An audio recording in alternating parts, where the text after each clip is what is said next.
안녕하세요. DJ 사나입니다. 오늘의 사연 시작해 보겠습니다. 저는 초등학생 아이를 홀로 키우고 있는 50대 여자예요. 제 말에 눈치를 채신 분도 있겠지만 나이가 벌써 50이 넘어가는데도 아이가 이제 겨우 초등학교 3학년, 10살이죠. 제 나이 40에야 겨우 얻은 귀한 쌍둥이를 키우고 있는 중이에요. 하지만 늦게 얻어서인지 너무나 똘똘하고 예뻐서 저에게 늘 행복감을 주는 아이죠. 주변에서도 칭찬이 자자하고요. 안타깝게 일찍 세상을 떠난 남편이 이 모습을 같이 보지 못한다는 사실이 원통할 정도로요. 저는 최근 정말 기적 같은 일을 경험했어요. 평소 저는 일을 하면서 이 채널을 즐겨 듣는데요. 많은 사연을 들으면서도 이런 일이 저에게도 일어날 것이라는 사실은 상상도 못했어요. 하지만 저에게도 기적은 일어나더라고요. 전 가난한 집에서 자랐어요. 그렇다고 막 끼니를 걱정하고 당장 하루하루를 걱정해야 할 정도로 찢어지게 가난한 집은 아니었지만 그래도 그리 넉넉한 집은 아니었다는 걸 어릴 때부터 알면서 자랐죠. 저에게는 모두 2명의 형제가 있어요. 오빠 하나와 남동생 하나였죠. 여자라고는 중간에 저 하나라 어릴 때는 정말 많이 싸우고 치이면서 자랐어요. 아버지는 여기저기 건설 일을 하고 다니면서 돈을 버셨는데 실제 돈벌이는 어떠했는지 모르겠지만 정말 술을 너무 많이 마셨어요. 그리고 사람들을 너무 좋아하셨고요. 남들이 보기에는 정말 좋은 사람이 저희 아버지였죠. 늘 웃는 얼굴에 사람들 잘 챙기고 술이며 밥도 잘 사고. 하지만 가족에게는 그리 좋은 가장이 아니었어요. 물론 좋은 아버지라고 하기에도 좀 모자랐죠. 두 분이 돈 때문에 다투는 일이 많았으니까요. 이번에도 돈을 집에 가지고 오기 전에 써버리면 어떡해. 전세금 올려달라고 연락 왔다고 했잖아. 다음번에는 꼭 잘 가지고 올게. 이번엔 한씨가 돈 좀 빌려달라고 급하다고 하더라고. 아니, 당신은 다른 사람 급한 건 생각하고 우리 가족 급할 거라는 생각은 못해? 당장 부모님 병원비가 모자라다는데 어떻게 그럼. 너무 그렇게 빡빡하게 굴지 마. 갚는다고 했어. 알른이 죽지. 갚는다고 하고 못 받은 돈이 얼마야 대체? 그거면 벌써 집 사고도 남았겠어. 술이라도 좀 작작 마셔. 한씨가 고맙다고 한 잔 산다는데 그럼 그걸 거절해? 바가지 좀 그만 긁어. 아버지는 늘 자기 가족보다는 자기 주변 사람, 주변 친구들 사정이 더 중요했어요. 거기다 그렇게 매일 술을 마시고 사람들을 만나서 노는 것에 정신이 팔려 있었으니 돈이 모일 리가 있겠어요. 저희는 방 2칸짜리 낡고 좁은 집에서 5 식구가 다닥다닥 살아야만 했죠. 엄마는 그래서 저희가 조금 컸을 때부터 식당 일을 하러 나가셨어요. 결국 제가 초등 4학년인가 5학년 무렵이 되었을 때부터는 동생까지 챙겨야 했고요. 아버지는 일 때문에 집을 며칠씩 비우는 날들이 많았고 엄마는 우리가 학교에서 돌아와도 저녁 늦게까지 식당 일이 끝날 때까지는 집에 오시지 않았으니까요. 그래서 제가 학교에서 돌아와 동생과 함께 저녁도 차려서 같이 밥을 먹고 동생 숙제도 시키고 세수도 시키고 그랬어요. 당시 중학생이던 오빠는 쏘다니기 바빠서 집에 엄청 늦게 들어오거나 저희가 있어도 별로 신경을 쓰지 않았거든요. 그때는 무서운데 집에 일찍 들어오지 않는 오빠가 미웠지만 지금 생각해보면 아직 어린 중학생 남자아이가 놀러 다니고 싶은 게 어쩌면 당연한 일이지 않았었나 싶어요. 오빠도 그땐 어렸으니까요. 하지만 고작 초등학교 5학년이었던 제가 혼자 밥을 차리고 고사리 같은 손으로 설거지를 하고 동생 세수를 시켰던 일을 떠올리면 어린 시절의 제가 너무나도 안쓰럽기까지 하죠. 저희는 그렇게 자랐어요. 시간이 흘러 오빠는 고등학교만 졸업하고 군대를 갔다가 아버지처럼 공사판 일을 다녔고 나중에는 자격증을 따서 화물운전을 했어요. 화물차를 살 돈을 모으기 전까지는 화물차 용역회사에서 열심히 일을 하다가 결혼도 하고 마음을 잡는 것 같더니 아들 하나만 낳고는 그마저도 이혼을 하더라고요. 그러고는 할부로 중고 화물차를 구입해서 일을 했죠. 저도 고등학교를 졸업해서 작은 회사에 들어가 격리 일을 시작했어요. 월급이 많지는 않았지만 안정적이었고 일도 그렇게 힘들지 않아서 전 만족했죠. 그나마 동생이 제일 나아서 그래도 지방 대학이라도 졸업을 해서 그 지역에서 정착해 회사에 취직도 하고 결혼도 해서는 무난하게 살았고요. 저는 오빠의 소개로 결혼을 했어요. 사실 오빠가 원래 그 사람을 소개해 주려던 건 아니었어요. 처음에는 그저 일을 하다 서로 알게 되었다가 마음이 잘 맞아서 친한 친구 사이가 되었다고 하더라고요. 그러다가 같이 저녁을 먹고 집 앞 동네 편의점에서 앉아 맥주를 한잔 하게 되었는데 그 앞을 퇴근하던 제가 우연히 지나게 된 거였죠. 지연아. 오빠. 오늘 집에 왔어? 여기서 뭐해? 아, 오랜만에 친구를 만나서 간단하게 이야기 좀 하려고. 인사해, 내 친구야. 여긴 내 여동생. 안녕하세요. 박찬석이라고 합니다. 네, 안녕하세요. 오빠, 얼른 들어가. 엄마, 아빠랑 애랑 다 기다리겠다. 아, 그러지 마시고 음료수 한 잔 드시고 같이 들어가세요. 시간도 늦었는데 제가 얼른 사올게요. 저희도 곧 들어갈 거예요. 그 사람은 후다닥 일어나서 편의점으로 달려가 음료수를 사러 뛰어갔어요. 그래서 얼결에 앉게 되었는데 오빠가 그러더라고요. 저 친구가 술을 잘 안 마셔. 그래서 같이 저녁 먹고 그냥 헤어지기 아쉬워서 간단히 맥주 한 캔만 마시고 갈 거야. 같이 들어가자. 나 불편한데? 알았어. 처음에 저는 그냥 그러려니 했어요. 그런데 뭐 그 친구가 절 보고 첫눈에 반했다나요? 어떻게 오빠를 꼬드겼는지 저희 회사를 알아내서 집에 데려다 준다는 둥, 지나가다 정말 우연히 들렀다는 둥 이렇게 찾아오는데 싫더라고요. 전 아버지처럼 공사 현장 다니는 남편을 만나지 않으려고 결심을 했거든요. 그냥 많은 걸 바라는 것도 아니었고 사무직으로 성실하게 일하는 사람을 만날 생각이었기 때문에 오빠와 같은 화물차 일을 한다는 것만으로도 싫었어요. 그래서 늘 찾아올 때마다 매몰차게 대했죠. 안녕하세요, 지연 씨. 지금 퇴근하시는 거죠? 네, 그런데요? 어쩐 일이세요? 그냥 좀 근처에 볼 일이 있어서요. 데려다 드릴까 하고. 저 약속이 있어서 다른 곳 가봐야 해요. 그리고 이제 그만 찾아오세요. 자꾸 이러시는 거 불편하고 어려워요. 부탁드릴게요. 네? 그렇게 잘라냈더니 한동안은 찾아오지 않았는데 혼자 끙끙 앓았던 모양이더라고요. 보다 못한 오빠가 하루는 이랬어요. 야, 자더라도 그냥 밥이라도 한번 먹고 퇴짜를 놓는 게 어때? 싫어. 내가 왜? 싫다고 오빠가 전해줘. 알어. 근데 너 앉아서 말도 제대로 해본 적 없잖아. 괜찮은 놈이야. 난 아빠나 오빠처럼 현장에서 일하는 사람은 싫어.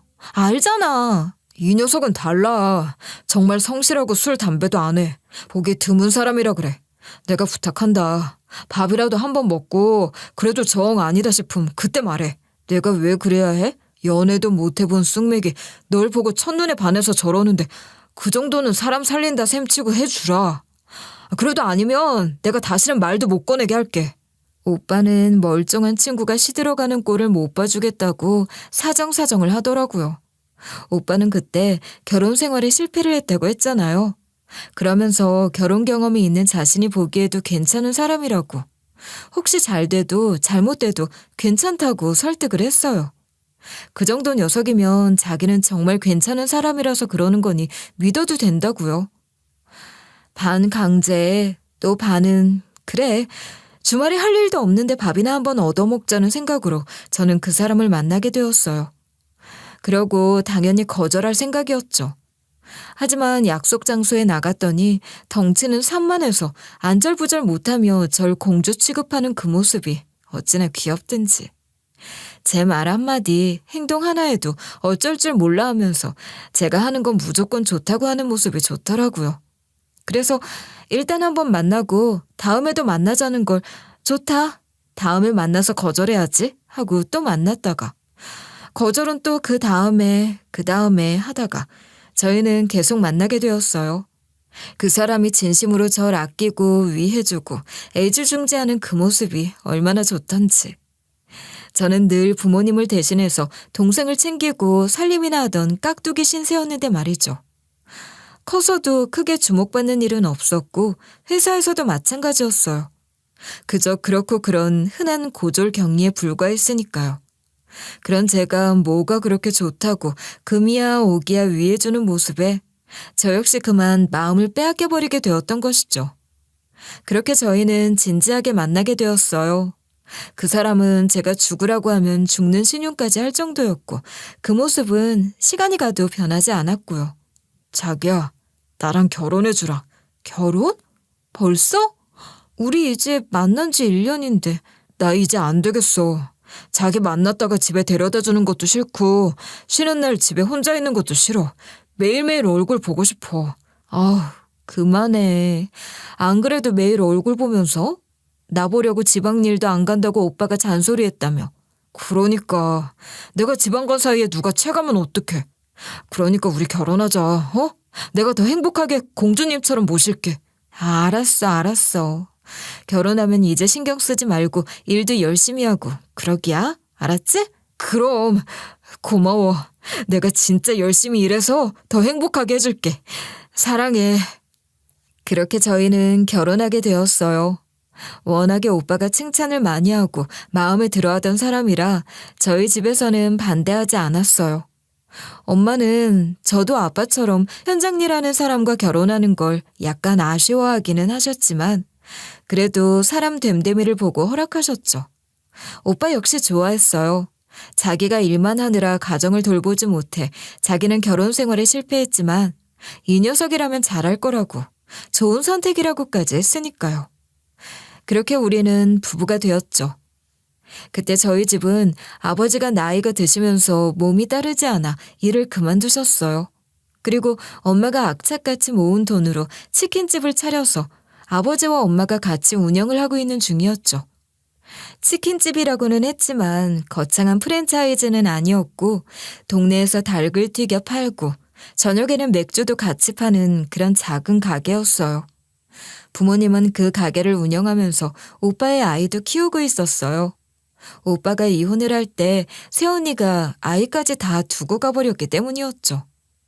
오빠는 분명 바람이 난 것이라고 이를 갈았지만 저희가 그 내막을 알 수는 있나요? 그래서 전 부모님과 오빠 그리고 조카와 함께 사는 중이었어요. 넉넉하진 않았지만 치킨집이 동네에서 그런 대로 자리를 잡았고 오빠도 말은 그렇게 해도 일을 열심히 하는 편이라 사는 데는 큰 부족함이 없었죠. 하지만 남자친구의 집안 사정은 우리보다 훨씬 더 형편이 좋지 않더라고요. 이 사람은 어릴 때 아버지가 돌아가시고 늙은 노모의 남동생 하나와 함께 살고 있었어요. 그나마 남동생이 공무원으로 일을 하는 안정적인 직장을 가지고 있어서 우리가 결혼 이후에는 자신이 어머니를 모시고 산다고 하더라고요. 저희는 작은 집 하나를 얻어서 신혼생활을 시작했어요. 변두리 동네에 있는 방 2칸에 부엌 겸 거실이 있는 그런 작은 집이었지만 햇볕도 잘 들고 보일러도 잘 되는 안락하고 따스한 집이었죠. 제가 태어나 처음으로 가져본 저만의 공간이었기 때문에 전 너무나 행복했어요. 거기에 무엇보다 절 너무나 사랑해주는 남편까지 있으니 남부러울 것이 없었거든요. 남편은 늘 성실하고 자상하고 또 따뜻한 성품을 가지고 있었어요. 저희 집에도 너무 잘했어요. 아이고 박서방, 어쩐 일이야? 오늘 쉬는 날이라 어머님 좀 도와드리려고요. 종일 애보다가 저녁에 일하시려면 힘드시잖아요. 자네는 그럼 놀아? 쉬는 날이면 좀 쉬지 왜 또 왔어? 지석이가 오늘 일하는 날이잖아요. 이럴 때 조카랑 좀 놀아줘야죠. 아이고 고마워라. 안 그래도 자네만 오면 애가 얼마나 좋아하는지 몰라. 집으로 올라가 봐. 내가 좀 이따 밥 차려줄게. 아니에요. 오늘 조카 데리고 나가서 놀고 저녁까지 먹고 올게요. 장모님 걱정 마시고 이따 와서는 홀서빙은 제가 할 테니 오늘은 좀 쉬세요. 아이고 딸보다 나. 자네가 내 자식보다 나. 어쩜 이렇게 착할까. 엄마는 이러면서 좀 배우라고 저에게 눈을 흘기시기도 했어요. 저야 머쓱하게 입을 삐죽일 수밖에 할 말이 없더라고요.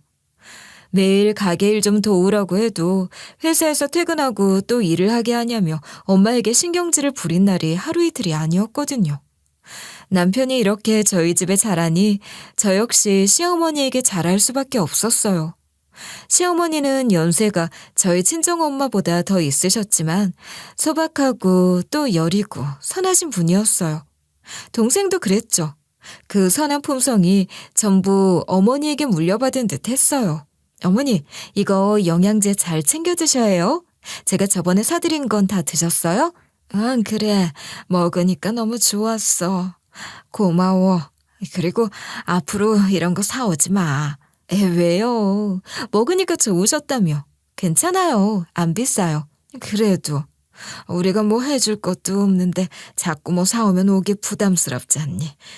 그냥 와서 밥이나 한 끼 먹고 가. 나는 네 얼굴만 보면 된다. 어머니, 또 김치 담그셨어요? 힘드신데 하시지 말라니까. 내가 해줄 게 그것밖에 없지 않니? 저기 옆에 한 통 더 있으니까 어머니 가져다 드리고. 장사하면서 김치하는 게 쉽지 않으실 거 아니야. 평온한 날들이었죠.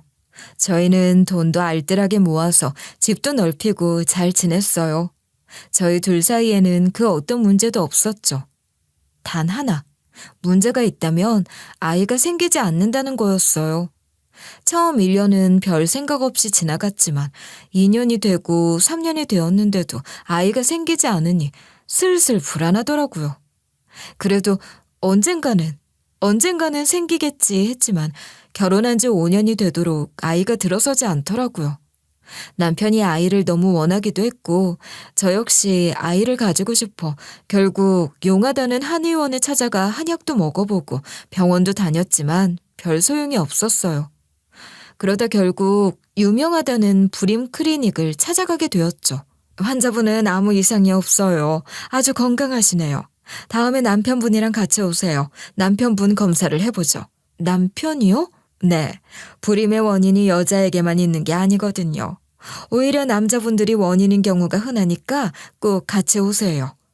남편은 거부감을 보이지 않고 다음 진료에 자진해서 왔어요. 아니나 다를까. 원인은 남편에게 있었더라고요. 정자가 없는 건 아닌데 운동성이 너무 약해서 자연 임신이 어렵다고 했어요. 방법은 시험관 시술밖에 없다고 했어요. 남편 정자의 운동성이 너무 떨어져서 인공수정도 어렵다고 말이죠. 그럼 시험관 시술을 하자. 내가 건강해서 성공률도 높을 거라고 했어. 아니야. 그냥 우리 둘이 잘 살자. 나 그렇게 힘든 거 당신 시키기 싫어. 뭐가 힘들어. 그래도 희망이 있잖아. 당신 닮은 아이 나 낳고 싶어. 내가 너무 미안해. 그리고 고마워.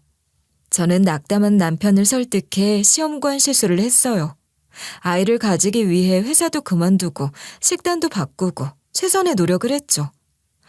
아시겠지만 시험관 시술은 너무나도 고통스럽고 힘들었어요. 큰 주사기를 통해 난자를 채취하는 과정도 고통스러웠고 다시 수정란을 이식하는 것도 힘들었죠. 거기에 몸이 붓기도 하고 이런저런 부작용도 있더라고요. 비용도 정말 만만치가 않았고요. 하지만 전 포기하지 않았어요. 그리고 결국은 임신에 성공을 했죠. 그나마 전 운이 좋은 편이었어요. 다른 사람들은 그 힘든 일을 5번, 6번도 한다는데 전 그래도 단 3번 만에 성공을 했으니까요. 그것도 쌍둥이를 임신하게 된 거였어요. 임신 확인을 한 날, 저희는 껴안고 기쁨의 눈물을 흘렸어요. 그렇게 전 아들과 딸 쌍둥이를 낳았어요. 정말 제 목숨과도 같은 아이들이었죠. 남편은 이렇게 한 번에 아들과 딸이 다 우리에게 오려고 그랬나 보다고 너무나도 행복해했고요. 아이들을 양쪽에 안고 그 누구보다 환하게 웃던 모습이 아직도 눈앞에 선하네요. 물론 그렇게나 바라던 아이였지만 쌍둥이를 키우는 일은 정말 보통 만만한 일이 아니었어요. 초보 엄마인데다가 나이도 40이었잖아요. 체력적으로도 너무나 힘들었어요. 그런데 100일이 좀 지났을까? 딸아이가 좀 이상하더라고요. 분유를 먹다가도 입술이 파래지고 잠도 잘 못 자고 여간 예민한 것이 아니었어요. 그에 반해 아들은 분유도 잘 먹고 잠도 잘 자고 여간 순한 게 아니어서 무럭무럭 잘 자랐죠. 하지만 딸아이는 몸무게도 잘 늘지 않았어요. 엄마는 딸이라 그런지 예민하고 까탈스러워 그런 것 같다고 하시더라고요. 한두 달이 지나도록 아이 상태가 좋아지는 것이 아니라 점점 안 좋아지는 것 같아 전 딸아이를 데리고 병원으로 갔어요. 다들 이상이 없다는 말만 하길래 이 병원 저 병원 잘한다는 병원이란 병원은 다 다녔죠. 그랬더니 한 병원에서 이러더라고요. 제가 의뢰서를 써드릴 테니 큰 병원으로 가보세요. 네? 뭐, 큰 병원이요? 큰 병은 아니고 심장 소리가 조금 이상해요. 이런 경우가 있어요. 제가 예약 잡아드릴 테니 얼른 가보세요. 다행히 그 의사의 소개로 저는 대학병원 교수의 예약을 금방 잡을 수 있었어요. 각종 검사를 마치고 의사가 이러더라고요. 심장 모양이 약간 기형이에요. 이렇게 태어나는 애들이 있어요. 네? 기형이라뇨? 그러면 어떻게 되는 거예요? 수술하면 돼요. 일단 지금 수술할 시기가 되었으니 날짜를 잡고 수술을 하도록 하죠. 아직 돌도 안 된 아이를 심장 수술을 해야 한다니 하늘이 무너지는 것 같더라고요. 그런데 더 큰 문제가 있었어요. 수술이 한 번으로 끝나는 것이 아니라는 거였죠. 아이가 커가면서 아이 몸에 맞춰서 서너 번 정도 수술을 더 해야 한다고 하더라고요. 전 그 이야기를 듣고 심장이 철렁했어요. 그간 시험관 시술이 돈이 좀 많이 드나요? 거기에 한동안 외벌이를 했잖아요. 그래서 전 아이가 태어난 이후로 미처 아이들 보험을 들어놓지 않았었어요. 주변 권유가 있었기는 했지만 쌍둥이 육아에 지치고 또 돈이 들어가는 것이고 해서 차일피일 미루고 있었던 것이죠. 수술비는 생각보다 부담스러웠어요. 하지만 남편은 그 이야기를 듣고도 의연하더라고요. 수술만 하면 건강하게 잘 낫는다는 거지? 그치? 그렇대. 가끔 이런 아이들이 있대. 그러면 됐지 뭘 그렇게 시무룩해. 돈이야 내가 열심히 벌어다 줄게. 그깟 수술비 얼마나 한다고. 괜찮아 여보. 내가 그때 아기 보험이라도 들어놨어야 했는데. 미안해. 그거라도 아껴보겠다고 미루다가 너무 후회돼. 아유 무슨 그런 후회를 하고 있어. 당신은 우리 애들 건강하게 키울 생각이나 해. 나머진 다 내가 알아서 할게. 남편은 시무룩한 절 보고도 환하게 웃으며 절 달래주었어요. 사실 남편 사정이야 뻔하고 양갓집에서 돈 나올 구멍은 하나도 없었지만 그래도 남편이 그렇게 이야기를 해주니 얼마나 든든했는지. 딸아이는 돌 무렵 첫 수술을 받았어요.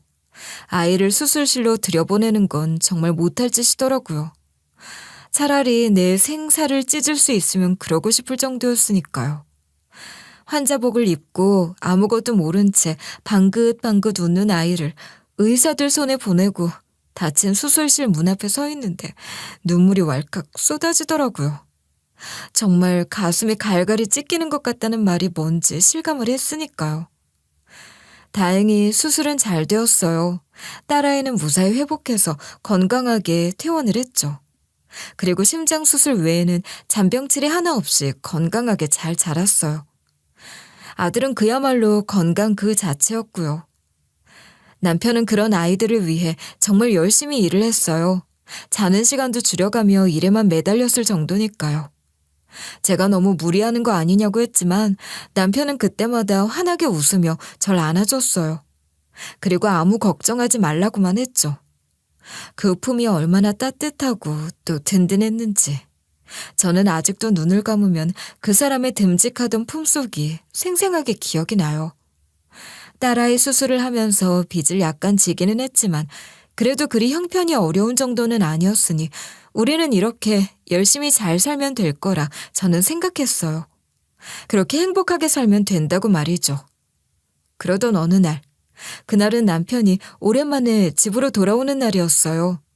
지방에 일이 있어 며칠 만에 얼굴을 보는 거였거든요. 남편이 돌아오기를 기다리고 있는데 생각보다 늦어지더라고요. 그때 갑자기 전화가 걸려왔어요. 모르는 번호였죠. 하지만 그 전화벨 소리를 듣자마자 심장이 이상하게 뛰면서 불길한 예감이 확 절 덮치더라고요. 사람에게는 직감이란 게 있다는 걸 전 그때 처음 알았어요. 전화를 건 사람은 경찰이었어요. 윤미진 씨 되시죠? 박찬석 씨가 남편이시죠? 네. 왜 그러세요? 제 남편이 박찬석이에요. 교통사고가 나서 연락드렸어요. 유감입니다. 얼른 병원으로 오세요. 남편분이 사망하셨어요. 그날은 오후부터 비가 내렸어요. 오후에 부슬부슬 내리기 시작한 빗방울이 저녁이 되어 꽤 거세진 날이었죠. 이런 날은 특히 남편이 운전하는 대형 화물차에게는 위험한 날이라 남편은 늘 조심히 운전을 했죠. 하지만 문제는 남편의 차 앞을 달리던 소형 트럭이었어요. 짐칸에 짐을 싣고 과속을 하던 소형 트럭이 빗길에 미끄러지면서 그대로 넘어졌고 그 소형 트럭과 바로 뒤에 오던 남편의 화물차가 충돌을 한 것이죠. 거기에 마침 금요일 저녁이라 고속도로를 꽉 채운 차들이 속도를 줄이지 못해 연쇄적으로 많은 차가 들이받고 엉키면서 불이 나버렸다고 해요. 그리고 남편은 차 안에 갇힌 채 그렇게 목숨을 잃었고요. 병원까지 어떻게 갔는지는 기억도 나지 않아요. 애들은 누구에게 맡겼는지도 말이죠. 한두 명이 다친 것이 아니라 대형 교통사고였기 때문에 병원은 그야말로 아수라장이었어요. 오빠가 급히 달려와 정신을 잃고 울부짖는 절 붙잡았어요. 죽은 사람은 남편뿐 아니라 두세 명이 더 있었던 것 같아요. 2명인지 3명인지는 정확히 기억이 나지 않네요. 그냥 이 모든 게 꿈이고 또 꿈이었으면, 악몽을 꾸는 것이었으면 좋겠다는 생각만 들었으니까요. 저는 남편의 마지막도 확인하지 못했어요. 오빠가 제가 남편을 확인하지 못하게 막고 대신 들어갔거든요. 엉엉 우는 절 안아주면서 오빠가 그러더라고요. 그냥 넌 여기 있어. 다 불에 타서 들어가 봐야 알아보지도 못해. 그래도 어떻게 내가 보지도 않고 떠나보내. 잠깐만 보고 올게. 아니야. 넌 그 녀석 웃는 얼굴만 기억해. 다른 생각은 하지 마. 어떻게 이런 일이 있을 수가 있어?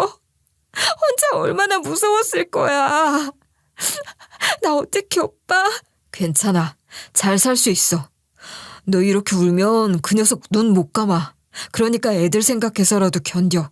장례식을 어떻게 치렀는지는 기억도 나지 않아요. 사람들은 장례식장에서 해맑게 앉아있는 어린 남매를 보면서 눈시울을 붉혔죠.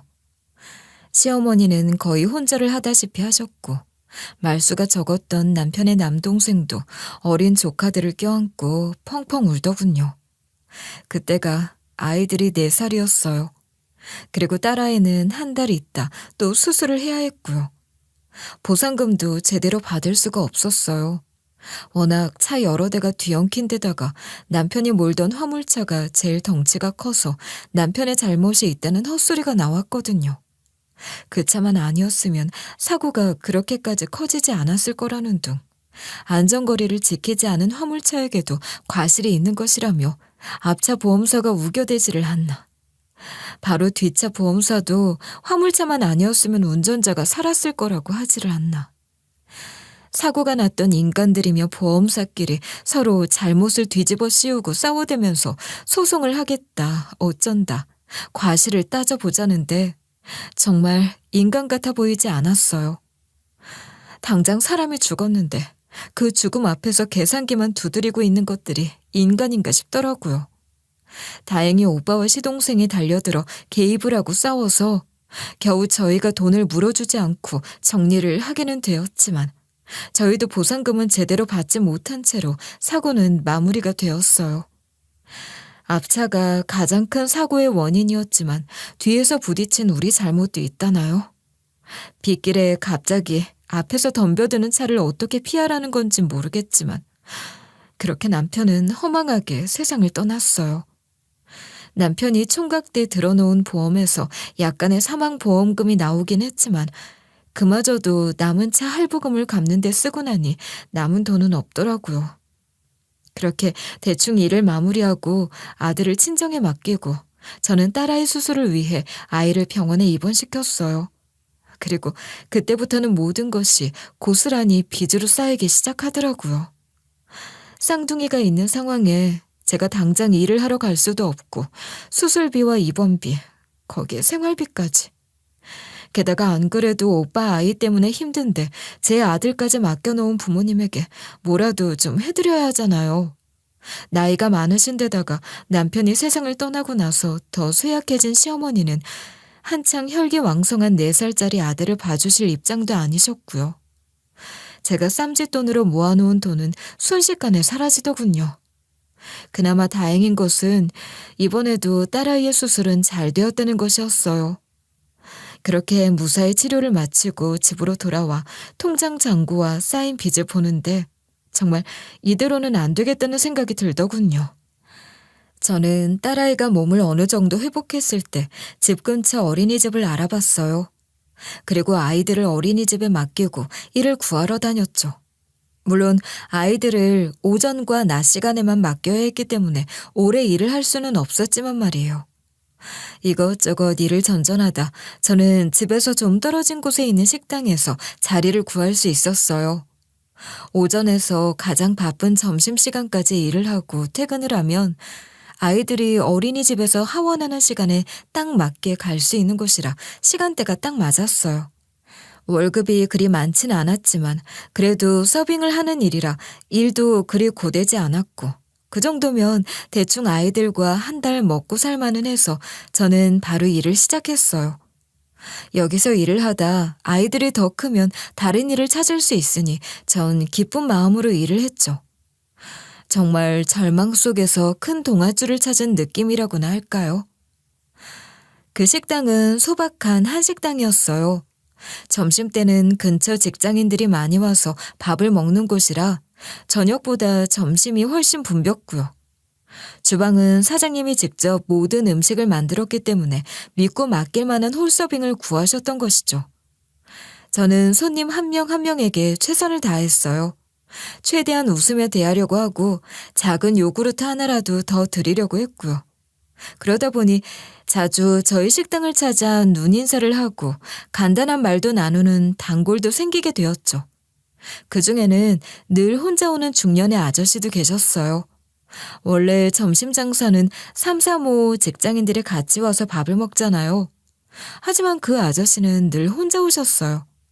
그러고는 한창 붐비는 식당 안에서 혼자 자리를 차지하고 밥을 먹기가 미안한지 쭈뼛쭈뼛 눈치를 보시기도 하고 사람이 너무 많을 때는 알아서 발길을 돌리기도 하시더군요. 그날도 엄청 붐비는 날이었어요. 대기까지 있을 정도였죠. 그걸 보고 돌아가려는 그분을 제가 불러 세웠어요. 손님, 혼자시죠? 아, 네. 자리가 없는 것 같아서. 없긴요. 얼른 들어오세요. 저는 카운터 앞 벽에 있는 테이블 하나를 깨끗하게 치우고 그 손님을 앉혔어요. 원래 그 테이블은 2인용이라 크기가 작아서 손님들이 잘 사용을 안 하는 자리였어요. 그러다 보니 이것저것 잡동사니가 놓여 있었는데 전 그걸 깨끗하게 싹 치우고 자리를 만들어 손님을 모셨죠. 이제 여기가 손님 전용석이니까 앞으로는 눈치 보지 마시고 얼른 들어오세요. 아셨죠? 아, 정말 고맙습니다. 고마워요. 당연한 일인데요, 뭘. 백반 하나 맞으시죠? 그 손님은 너무 고마워하시더라고요. 그리고 나가면서 저에게 이러셨어요. 사실 제가 몸이 안 좋아 한식밖에 못 먹는데 이 근방에 마음에 드는 식당이 없었어요. 여기서 밥을 못 먹으면 종일 속이 안 좋았는데 너무 고마워요. 어머, 그런 줄도 모르고. 그럼 그냥 가신 날은 굶으신 거예요? 아, 네.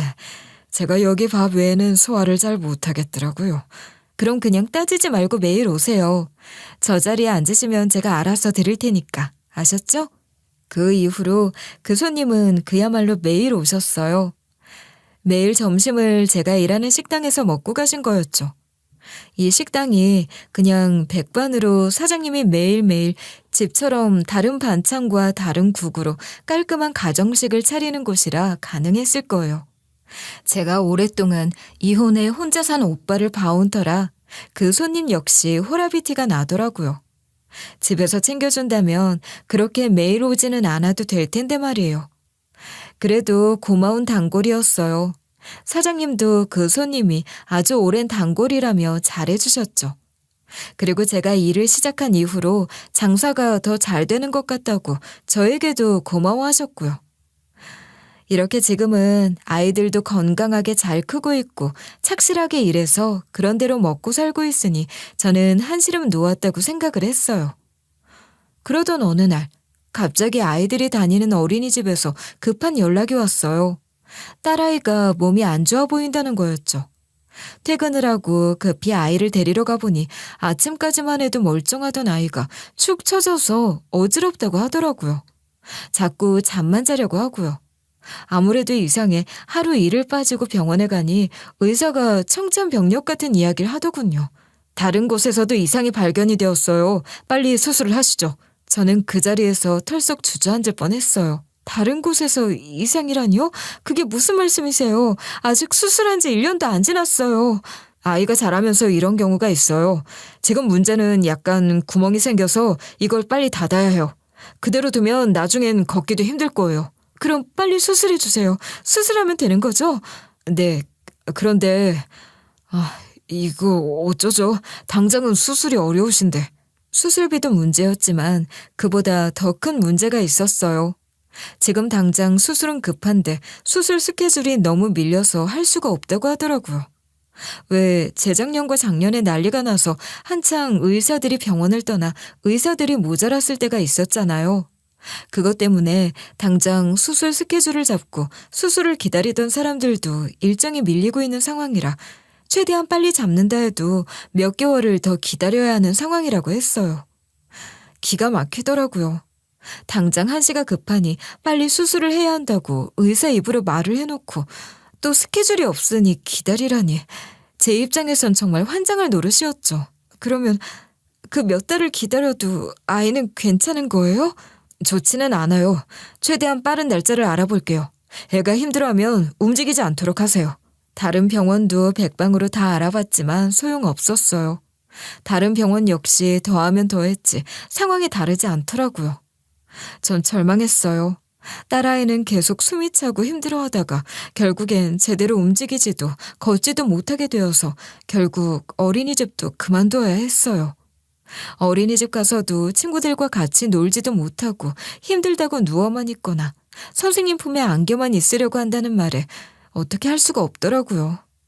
그런 아이를 두고 돈 더 벌겠다고 아이를 어린이집에 맡기고 일을 나갈 수는 없었으니까요. 전 사장님에게 사정을 이야기하고 일을 그만두겠다고 했어요. 사장님은 제 사정을 딱하게 생각해서 보너스를 두둑하게 챙겨주시더라고요. 아니에요. 갑자기 그만두는 것도 죄송한데 괜찮아요. 챙겨둬. 나도 애 키워봤는데 그 심정 오죽하겠어. 아휴, 이제 지연 씨 없으면 우리 가게는 어쩌나. 이렇게 장사가 잘 되는데 무슨 말씀이세요? 아니야. 홀이고 카운터고 지연 씨처럼 마음 놓고 믿고 맡길 수 있는 사람을 구하기가 어려워. 그동안 고마웠어. 죄송해요. 지금은 우선 내가 전부라서요. 아유, 당연하지. 어쩔 수 없는 거 알아. 아이 참, 그 단골 손님 매일 혼자 오시는 분. 지연 씨 며칠 안 보이니까 궁금해 하시더라고. 이따 인사나 해. 그렇게 근무 마지막 날, 그 단골 손님은 절 보고 반색을 하시더라고요. 요 며칠 안 보이던데 무슨 일 있으셨어요? 손님, 죄송해요. 사실 제 아이가 아프거든요. 그래서 제가 일을 그만두게 되었어요. 오늘도 마지막 근무예요. 아이가 아파요? 어디 가요? 심장이 조금 안 좋아서요. 그동안 감사했어요. 저 없어도 식사 빼놓지 말고 챙기셔야 해요. 네, 그럴게요. 그리고 손님은 별다른 말이 없으시더라고요. 그래도 가끔 짧은 대화도 주고받았고 인상도 좋아 마음이 쓰여서 제 입장에서는 솔직하게 아이 아픈 것도 이야기했는데 별 말씀을 안 하니 약간 그렇기는 했어요. 왜 엄마가 되면 아이가 아프다는 걸 주변에 말하기가 싫잖아요. 괜히 그것 때문에 부정이 탈 것 같은 생각도 들고. 그래도 이분에게는 둘러대기가 싫어서 전 솔직히 말한 것이죠.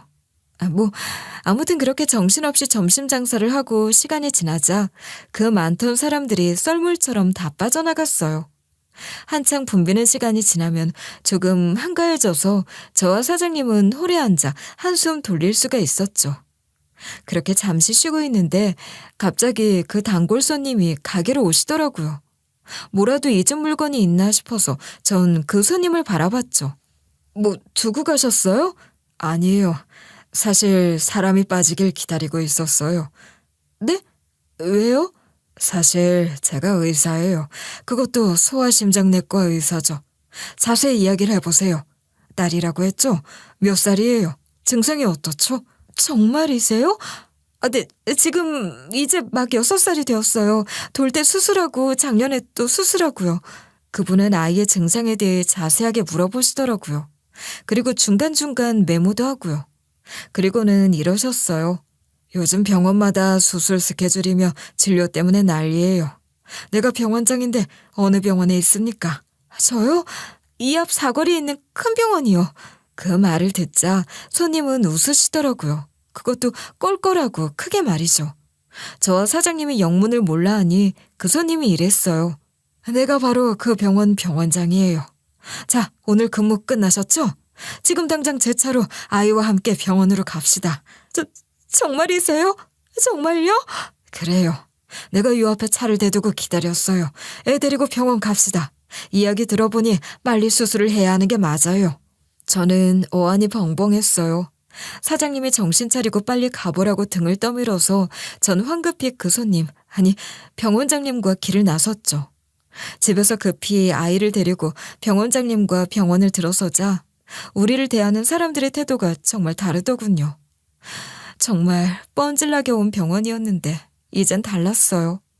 병원장님과 함께 가니 지나가던 모든 의사들과 간호사들이 가던 길을 멈추고 인사를 하더라고요. 모든 간호사들과 의사들이 어려워하며 고개를 숙이는 모습을 보고서야 전 그제야 그분이 병원장이라는 걸 실감할 수 있었죠. 병원장님은 당장 저희 아이 주치의를 호출해서 그간의 진료 상황을 보고 아이도 꼼꼼하게 살펴주셨어요. 사진도 보고 설명도 듣더니 이러시더라고요. 이거 급한 케이스인 건 맞아요.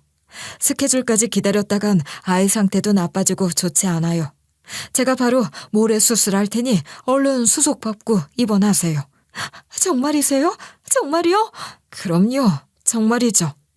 자네는 얼른 수술하고 수술방 일정 조정하고. 네, 알겠습니다. 병원장님. 감사합니다. 저도 이 환자 고민 많이 하고 있었어요. 이렇게 급했으면 진작에 이야기를 해야지. 자네도 얼른 수술 준비하고. 저는 그렇게 병원장님 배려로 그날 바로 입원을 할 수 있었어요. 얼떨떨 하더라고요. 심지어 병원장님은 편하게 지내라고 저와 딸에게 1인실까지 내어주셨어요. 제가 너무 비싼 곳이라 괜찮다고 했지만 병원장님은 돈 걱정 말라고 그냥 편히 있어달라고까지 하셨고요. 그러면서 병원장님은 저에게 자신의 사연을 들려주시더군요. 저는 그 식당 근처에 혼자 살아요. 아무래도 호라비티가 났죠? 아니에요. 근데 사연은 있겠거니 했어요. 사실 오래전에 아내가 교통사고로 세상을 떠났어요.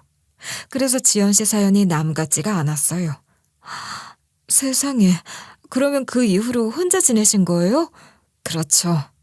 혼자 애들 키우고 열심히 살았어요. 그러다 몇 년 전에 애들이 공부하러 다 미국에 갔어요. 거기 애들 이모도 살거든. 병원장님께서도 슬픈 사연이 있으시더라고요. 아이들이 미국을 가고 나서는 병원장님은 가끔 아이들을 만나며 혼자 사셨다고 해요. 아무래도 일하느라 바쁜 아빠보다는 미국에 독신으로 있는 이모가 아이들을 돌보면서 학교를 다니는 게 나은 것 같아 한 선택이었지만 곁에 사람이 없으니 몸이 상하기 마련이잖아요. 그래서 원장님도 몇 년 전에 몸이 안 좋아서 수술을 몇 번 하셨다고 하시더군요. 위와 장에 관련된 수술이어서 그 이후부터는 밖에서 사 먹는 밥을 잘 못 먹게 되고 금방 탈이 나는 그런 몸 상태가 되었다고 말이죠. 그렇다고 잘 하지도 못하는 요리를 매번 할 수도 없고 바쁘고 시간도 없는데 이러지도 저러지도 못하다가 우연히 쉬는 날 집 근처 식당에서 밥을 먹게 되었다고 하셨어요. 그 식당이 바로 제가 일하던 식당이었던 것이죠. 거기서 식사를 했는데 오랜만에 너무 밥도 잘 먹고 속도 너무 편안하고 좋아서 그 이후로는 점심마다 병원에서 좀 떨어져 있는 곳까지 와서 매일 식사를 하셨던 것이라고 하셨어요. 저 역시 뭔가 그 선생님에게서 호라비의 향기를 느끼긴 했다고 했잖아요. 저희 오빠 역시 혼자 오래 호라비로 살았으니까요. 그래서 여자의 손길이 닿지 못한 그런 모습을 발견할 수 있었던 것이죠. 그래서인지 밥도 못 먹고 돌아가는 그 뒷모습이 너무 짠해 보였던 것 같아요. 그러니 신세 진다 생각 말고 편히 치료받아요. 지연 씨는 1년 가까이 내 밥을 챙겨준 사람이야. 그게 얼마나 고마웠는지 몰라요. 별 말씀을요. 그냥 할 일을 한 건데 너무 감사해요. 아니에요. 그냥 한 호의라도 나에게는 생명줄과도 같았어. 그러니 내가 더 고마워요. 내가 실력은 좋으니까 걱정 말고. 알았죠? 선생님은 아이도 어리고 지금 응급 상황이니 중간에 있던 학교 세미나 스케줄을 바꿔서 수술을 해주기로 하셨어요. 얼마나 고마웠는지. 전 감사 인사를 하면서도 저도 모르게 펑펑 울고 말았죠. 남편이 죽고 난 뒤에는 절대 울지 않겠다 약속을 했는데 저도 모르게 눈물이 마구 쏟아지더라고요. 딸아이의 수술은 성공적으로 끝났어요. 수술을 마친 원장님은 이제 앞으로 당분간은 수술 걱정 안 하고 건강하게 잘 지내기만 하면 된다고까지 하셨어요. 정말 세상에서 어쩌면 가장 기쁜 소식이었죠. 원장님은 그 이후로도 입원 기간 내내 알뜰하게 딸아이를 보살펴 주셨어요. 물론 점심은 늘 그 식당 가서 먹고 오셨고요. 하루는 식당 사장님과도 같이 오셨더라고요. 내가 원장님 밥값은 앞으로 안 받는다고 했어. 너무 고마워서. 어머 사장님, 그 밥값을 왜? 제가 드려야죠. 됐어. 그거 밥 한 끼 얼마든지 줄 수 있어. 얼마나 고마운 일이야. 아이고 이쁜 거. 이제 건강해져서 엄마랑 잘 살자. 알았지? 정말 행복하더라고요. 이렇게 주변에 좋은 분들의 사랑을 받고 있는 것이 너무나도 감사하고 또 감사했어요. 이게 다 하늘에서 남편이 날 위해 보내준 천사가 아닌가 싶을 정도였죠. 무사히 수술을 마치고 몸도 건강히 회복되어 퇴원을 하는 날, 원장님은 수술비와 병원비까지 전부 싹 계산해 주셨어요. 전 그건 절대 못 받는다고 했죠. 대신 계속 식당에서 일해서 나 점심 좀 안 굶게 해줘요. 내가 거기서 밥을 못 먹으면 진짜 힘이 없어. 그거랑 무슨 상관이에요, 원장님.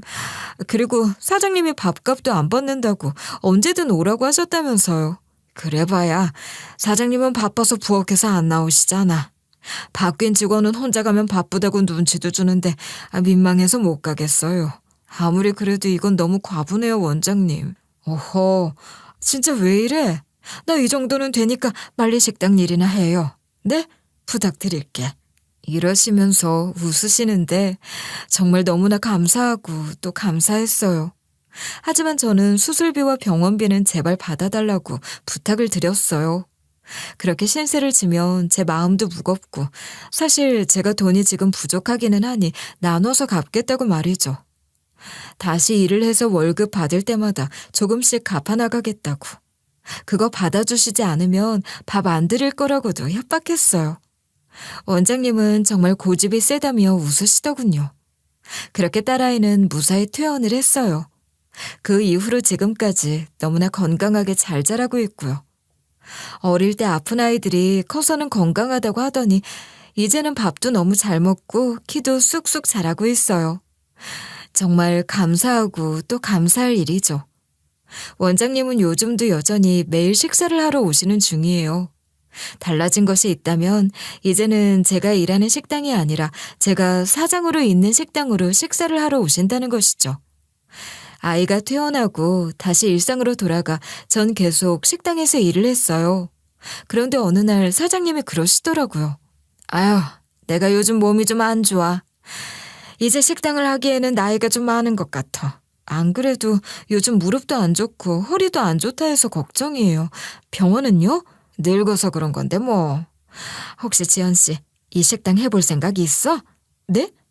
제가요? 그래. 지연 씨 보니까 음식도 잘하고 솜씨도 깔끔하고 가게 운영도 그만하면 잘하고 지연 씨한테 이 식당 믿고 맡겨보려고. 제가 과연 잘할 수 있을까요? 지금 당장 돈도 없는데. 내가 지연 씨 사정 몰라? 돈은 벌어서 줘. 괜찮아. 작은 식당이지만 그래도 나 양심적으로 운영했으니 믿을 만한 사람한테 주고 싶어. 사실 그 식당이 양심적이고 정말 가족에게 주는 집밥처럼 음식을 만드는 곳이라 사장님이 고생을 많이 하셨기는 했어요. 전 식당을 이어서 하기로 했죠. 당장 인수할 돈이 없어서 나중에 벌어서 갚기로 했고요. 하지만 그 소식을 듣고 시동생이 찾아왔더라고요. 그리고 돈이 든 통장을 내밀었어요. 이걸로 가게 인수하셔서 하세요. 아니, 이게 무슨 돈이에요, 도련님. 도련님이 돈이 어디 있다고. 대출 받았어요. 괜찮아요. 제가 그간 조카들 병원비도 못 대주고 죄송했어요. 그간 집에도 빚이 있었는데 이번에 다 갚고 새로 대출을 받았어요. 아니에요. 이걸 제가 어떻게 받아요. 저 공부시키고 대학 보내준 사람이 형이에요.